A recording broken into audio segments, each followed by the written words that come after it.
Yes, ma'am.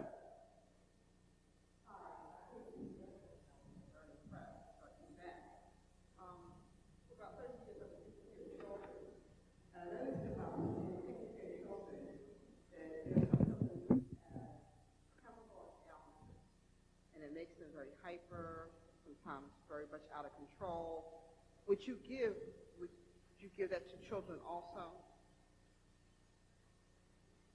Are you talking about children, right? Children, yeah. And this is what they call ADD, attention deficit disorder? It's a variety of things they call it, but it's sort of like that. Yeah. What is the same thing as then?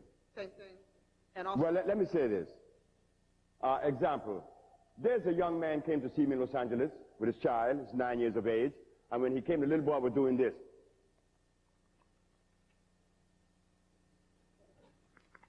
And he was never standing still. He would go by the window and look outside.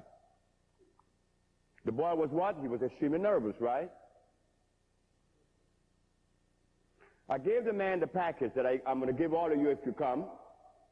And I gave him a bottle of Maya. 9 o'clock in the morning. When he got to Watts, which is in L.A., he called me 5 o'clock that evening. He said, Dr. Sebi, I don't know how to thank you, but the coolest dude in the house is my son.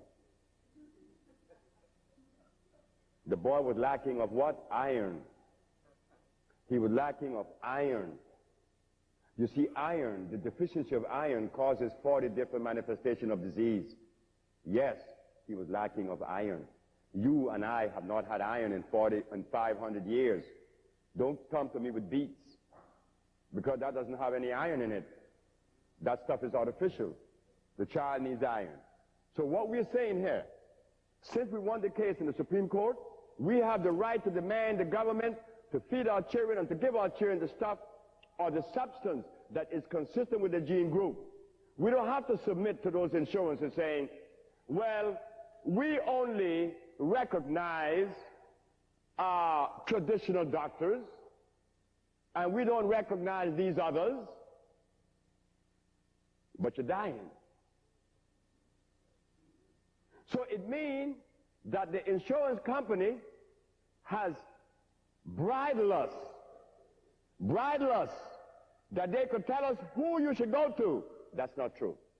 That is not true. After winning that case and setting a precedent, then it means that you have the right to choose those who complements. You don't want an alternative medicine. I don't believe in alternative medicine because it doesn't complement. I believe in complementary medicine, which is a little bit different.